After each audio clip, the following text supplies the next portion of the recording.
Fala pessoal, tudo bem? Eu sou Israel Soares, seja muito bem-vindo ao meu canal As Escrituras em Nossa Vida. Quero já aproveitar e dizer que esta mensagem vai estar no YouTube, também vai estar no Instagram, tá bom? E você que me acompanha pelo Instagram, se quer conhecer o meu canal no YouTube, você vai ali na bio, eu tenho ali o link, você pode ir direto e acessar e ter acesso a todas as mensagens já postadas. Algumas já estiveram também no Instagram, mas ali também tem algumas novidades, algumas palavras que eu trouxe no YouTube que eu ainda não postei no Instagram, tá bom? Não aproveitando, né, não se esqueça também de você se inscrever no canal, né, deixar o like, também ativar o sininho para que você fique por dentro de toda a bênção e novidade de Deus para a sua vida. Eu quero pensar um pouco e meditar com vocês no Evangelho de Jesus Cristo, segundo escreveu João, capítulo de número 11, onde nos fala acerca da ressurreição de Lázaro. Olha, eu quero trazer um tema muito importante, eu acredito que ele vai nos ajudar a pensar e isso vai expandir aqui um pouco da história do que aconteceu na vida de Marta, Maria e Lázaro. Depois de tudo acabado, eu acreditei no impossível.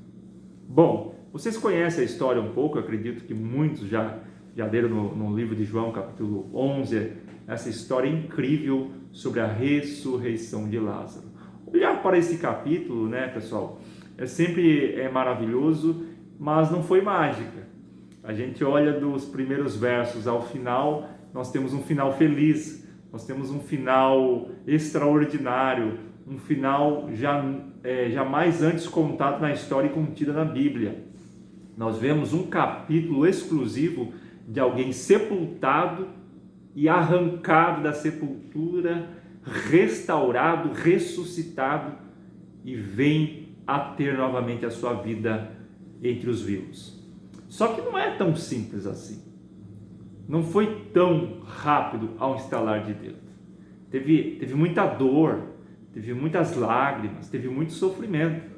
E é por isso que eu quero pensar com vocês um pouco sobre, depois de tudo acabado, eu acreditei no impossível. Bom, Lázaro adoece, e o que acontece com ele? Ele adoece, nós não sabemos ao certo a sua enfermidade, mas o que me chama a atenção aqui é que Marta e Maria prontamente tentam rapidamente encontrar Jesus, pedem para que o mensageiro vá até ele, e diz assim: Senhor, aquele a quem tu amas está enfermo. Jesus responde o seguinte: olha, essa enfermidade não é para a morte, é o que Jesus fala para o mensageiro. Essa enfermidade não é para a morte, mas para a glória de Deus, para que o Filho de Deus seja glorificado por ela. O verso de número 5 vai dizer algo que eu acho muito, mas muito importante. Ora, Jesus amava Marta e sua irmã e a Lázaro. Por que eu acho importante? Porque no desenrolar da história, vocês vão ver aqui que algumas coisas acontecem e Marta e Maria, eu penso particularmente, que ficou meio sem sentido, sem elas entender o porquê que estava acontecendo isso com elas. Bom, Lázaro adoece, Jesus, ao ouvir a mensagem, ainda fica mais 2 dias em Judeia, e é interessante porque nesse tempo, Lázaro está enfermo e está esperando Jesus. Marta e Maria estão esperando Jesus chegar para acabar com o sofrimento, para terminar com toda essa história dolorida, esses momentos, essas horas, esses minutos de dor. E sabe o que acontece? Jesus não chega. Vai passando as horas, vai passando os minutos, e o que acontece? Lázaro morre. Eu quero dizer para vocês que eu não imagino o tamanho do desespero, mas eu sei que muitas famílias já sabem qual é a dor da perda de alguém que você ama muito. Mas o que acontece aqui é que quando Lázaro morre, a esperança de Marta não está aqui na Bíblia, mas ela nos permite refletir sobre isso. É que Jesus ainda chegasse. Olha, Jesus chegasse no velório, Jesus chegasse e como fez no caso do filho da viúva de Naim, que estava indo para o cemitério, Jesus interrompe aquele cortejo e ressuscita o jovem. Jesus não fez isso ali porque não chegou no velório. Jesus não chega para prestar condolência, não chega para ressuscitar, como foi no caso da filha de Jairo. Jesus foi à casa da filha de Jairo e ressuscitou a menina. Então tudo isso agitava o coração de suas irmãs, eu pensando. Tudo isso fervia numa esperança que Jesus ainda poderia aparecer. Sabe, na nossa vida, gente, tem hora que é assim. Tudo vai acabando a perspectiva, vai acabando o ânimo, vai acabando a fé, vai acabando a esperança, até que tudo se torne impossível. Impossível porque todas as alternativas, todos os recursos foram escoados, foram se dissolvendo. E foi assim que aconteceu com Marta e Maria. O que acontece com elas é que elas esperam alguém que não chega. Quem sabe é assim que você está também vivendo, né? Vivendo momentos difíceis na sua vida, passando por alguma enfermidade no seio familiar, talvez seja você, alguém que você conhece. Se você observar toda essa história aqui, você vai ver que havia família, 3 irmãos que se amavam, havia Jesus que era próximo a essa família, e tudo aqui era para dar certo. Pô, meu amigo, minha amiga, minhas irmãs, eu vou lá ajudar elas. Não, Jesus não aparece. E naquele momento não se tinha uma explicação, não se sabia ao certo. Mas o que eu quero dizer para você é que às vezes nós não entendemos o agir de Deus, a maneira como Deus trabalha. A gente ora a Deus e já vai imaginando, não, Deus vai fazer assim, Deus vai trabalhar assim, não, Deus vai tocar no coração de alguém vai ser usado por Deus, vai falar dessa forma para mim. E não é dessa maneira que Deus trabalha. Deus, ele não trabalha da maneira como nós pensamos. Deus, ele não trabalha da maneira como nós esperamos. Olha, a Bíblia, ela está repleta de informações que nos deixam bem esclarecidas acerca dessas coisas. Se você observar, por exemplo, o capítulo de número 55 do profeta Isaías, a palavra de Deus vai dizer no verso 8 assim: porque os meus pensamentos, aqui é Deus falando, porque os meus pensamentos não são os vossos pensamentos, e os meus caminhos, diz o Senhor, não são os vossos caminhos. Porque assim como os céus são mais altos do que a terra, assim são os meus caminhos mais altos do que os vossos caminhos, e os meus pensamentos mais altos do que os vossos pensamentos. O que Deus está falando aqui? Que a maneira como Ele pensa é maior que nós. A gente pensa ir pela direita ou pela esquerda, Deus, ele pensa acima disso. Nós pensamos, Deus vai agir dessa forma, Deus vai fazer assim. Não. O nosso Deus, ele trabalha de uma forma extraordinária. E era isso que estava acontecendo na vida de Lázaro. As irmãs não estavam entendendo. Nossa, Jesus não apareceu para o velório. Gente, isso é doloroso. Elas mandaram uma mensagem forte. Eu quero que vocês imaginem comigo, o mensageiro aqui, chega lá, mestre, é o seguinte: aquele que você ama está enfermo. Olha que cuidado, olha que preciosidade chegou aos ouvidos de Jesus. Aquele a quem tu amas está enfermo. Quantas vezes alguém ora desse jeito: meu filho que eu amo, Senhor, o meu filho que o Senhor deu está sofrendo. Quantas pessoas oram dizendo: Senhor, aquele que o Senhor me deu como promessa, Senhor, aquele que o Senhor me deu, aquele que o Senhor abençoou. E nesse momento, sem resposta. Marta e Maria voltam do sepultamento de Lázaro e o que acontece? Elas ficam em casa chorando o luto, a dor. Todos que podem estar na casa com ela. A casa estava repleta de pessoas chorando com Marta, chorando com Maria, porque Lázaro já não estava mais com elas. Quem sabe tem pessoas chorando com você, dizendo assim: se conforme, é assim mesmo, Deus quis assim, foi a vontade de Deus, foi o melhor. Quantas pessoas se assentam ao lado de outras pessoas para dizer assim, olha, tinha que ser dessa forma mesmo. Mas deixa eu lhe dizer uma coisa, o inesperado estava para acontecer, o inimaginável estava para acontecer. Depois de tudo acabado, de toda a esperança escoada, de tudo que se podia esperar estava terminado, quem aparece? Quem chega? Jesus.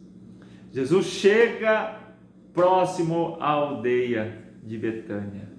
E quando Jesus chega a Betânia, o que eu acho interessante é que ele chega depois de 4 dias.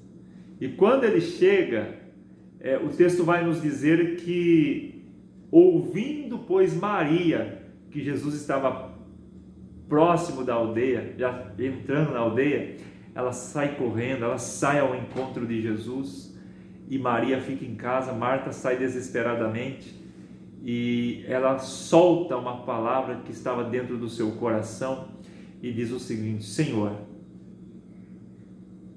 meu irmão morreu. Senhor, o Senhor não socorreu meu irmão. Senhor, você não veio para o velório. Talvez ela pudesse ter dito isso, mas não foi isso que ela disse. Ela disse: Senhor, se tu estivesses aqui, meu irmão não teria morrido. Gente, eu confesso a vocês que eu penso muito sobre esse versículo todas as vezes que eu leio ele.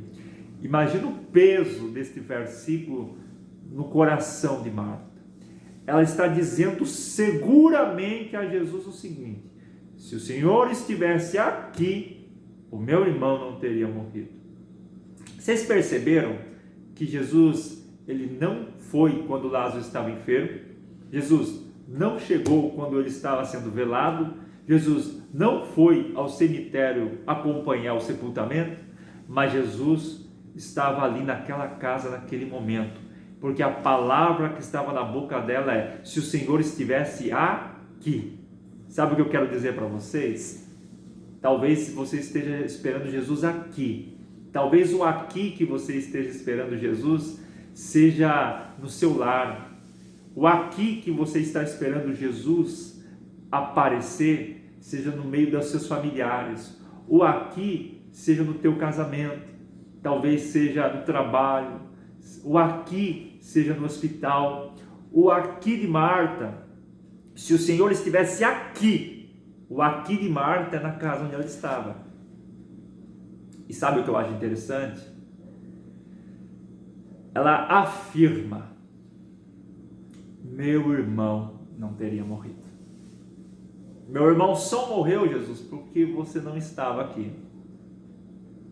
Tudo terminou porque o Senhor não estava aqui. Se o Senhor estivesse aqui, meu irmão não teria morrido. Quantas pessoas estão pensando assim: se o Senhor tivesse feito alguma coisa, meu casamento não teria acabado. Se o Senhor tivesse feito alguma coisa, alguém da minha família não teria morrido. Mas deixa eu lhe dizer uma coisa: Marta ouve uma palavra poderosa de Jesus. Jesus olha para Marta e diz assim: teu irmão há de ressuscitar. E ela responde o seguinte para Jesus no verso de número 24: eu sei que há de ressuscitar na ressurreição do último dia. Sabe o que acontece aqui? É aquilo que eu acabei de citar para vocês. Isaías 55, versículo 8. Os caminhos de Deus é mais alto, os caminhos de Deus são mais altos, e os pensamentos de Deus são mais altos do que os nossos. Por que eu estou dizendo isso? Porque aqui Jesus está falando do presente. Teu irmão há de ressuscitar. Marta está pensando no futuro, lá na ressurreição do último dia. Olha como está distante o pensamento de Marta com o pensar de Jesus para o agora.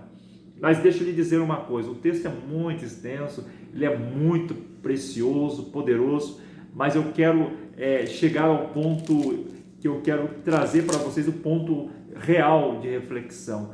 Tanto Marta quanto Maria disseram as mesmas coisas: se o Senhor estivesse aqui, meu irmão não teria morrido. Mas deixa eu lhe dizer uma coisa, Jesus mudou a história, Jesus mudou o quadro, Jesus fez o inimaginável.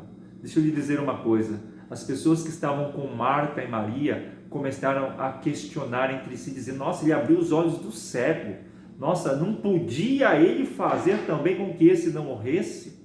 Só que, gente, deixa eu lhe dizer uma coisa, o que foi que Jesus respondeu ao mensageiro? Esta enfermidade não é para a morte. Só que Lázaro morre. Morre na ótica humana. Morre na visão humana. Morre no sentido literal. Foi enterrado mesmo. Mas a palavra de Jesus estava de pé. Esta enfermidade não era para a morte, mas para a glória de Deus. E a glória de Deus foi manifestada na vida de Lázaro, sabe como? Como o maior relato já descrito nas Escrituras, sobre o qual ninguém antes havia lido, com exceção, é claro, do próprio Senhor Jesus, que ressuscitou da sepultura e está vivo. Mas tirando o próprio Senhor Jesus, como homem mortal e pecador, só mesmo Lázaro, que sai da sepultura naquele momento. Ele sai, ele é ressuscitado e a glória de Deus é manifestada. Todos puderam ver algo inimaginável. Deus arrancou um homem de 4 dias, preso numa sepultura, com o seu corpo podre, já em decomposição, e Deus o restaurou, e Deus lhe deu vitória, Deus fez um grande milagre. Depois de tudo acabado, eles puderam ver o impossível. Eu quero dizer para você, talvez tudo esteja acabado, mas acredite no impossível. Talvez você já enterrou os teus sonhos, talvez você já sepultou a tua história, talvez você desistiu até mesmo de viver, de sonhar, de acreditar, eu não sei. Mas o que eu sei é que esta palavra chega para você desta forma. Não é porque você está sofrendo que Deus não te ama. Não é porque você está vivendo uma vida de sofrimento que Jesus não está te vendo.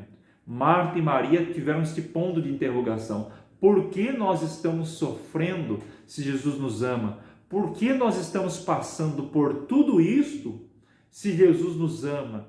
Se Jesus garantiu que essa enfermidade não é para a morte? Eu quero dizer para você que talvez nem conheça esse Jesus. Talvez você só ouviu falar, mas nunca experimentou conhecê-lo verdadeiramente. Eu quero dizer que ele tem uma palavra. Ele não quer deixar você morrer sem conhecer o seu amor, sem conhecer o seu perdão, porque é isso que ele tem para você aqui nesta hora. Ele tem uma palavra de vitória sobre a sua vida. Talvez você esteja vivendo uma vida sem paz, sem alegria, sem amor, mas Jesus tem uma vida transformadora. Ele transformou a vida de Lázaro, como também quer transformar a sua vida. O mundo, o pecado, quer levar você à morte, quer levar você aos vícios, quer levar você à prostituição, quer levar você à decadência moral e espiritual, mas Jesus quer levantar você como levantou Lázaro. Jesus quer que você saiba que aquelas pessoas que não creem, as pessoas que não acreditam mais em você, eu estou falando com você, as pessoas que não acreditam em você, as pessoas que disseram assim, a história dela não vai dar em nada, a história dele não vai virar em nada. Eu quero dizer o seguinte, é a sua vida que Jesus quer transformar. Assim como Jesus chamou Lázaro para fora. Eu acho bonito as escrituras, né? O termo que Jesus usou aqui para ressuscitar Lázaro, porque o capítulo 11, o verso 43 vai dizer assim, e tendo dito isso, clamou com grande voz. Jesus clamou em alta voz, dizendo, Lázaro! Bradou grandemente, vem para fora. Sabe por que Jesus deu um brado? Jesus clamou, dizendo, Lázaro, vem! Porque a palavra de Jesus tem poder. Esse Jesus que é o verbo, esse Jesus que é o verbo, que é a palavra, esse Jesus que, como verbo, lá no princípio disse, haja luz e houve luz, ele diz agora, Lázaro, vem. Ele não quer saber se Lázaro está podre, se está morto, se está amarrado. A autoridade da palavra de Jesus o traz para fora. Hoje a autoridade de Jesus para a sua vida é te trazer para fora, é te arrancar de toda esta situação. Talvez você esteja vivendo uma vida morta nos sentimentos, uma vida sem ser uma vida realmente vibrante. Jesus Cristo hoje tem uma vida nova para você. Que Deus em Cristo te abençoe. Se esse vídeo falou com você, tocou o seu coração, eu quero convidar você a multiplicar milagres na vida de pessoas agora. Compartilhe este vídeo, curta este vídeo, se inscreva se você ainda não se inscreveu, compartilha para os seus amigos, marque alguém. Talvez Jesus esteja querendo chamar alguém pelo nome e quem sabe este nome não é o seu, é de teus familiares, é de teus amigos. Deus tem vitória para você, não se esqueça, depois de tudo acabado, eu acreditei no impossível. Acredite no impossível, pois Deus faz acontecer. Que Deus em Cristo te abençoe e até o próximo vídeo, querendo Deus.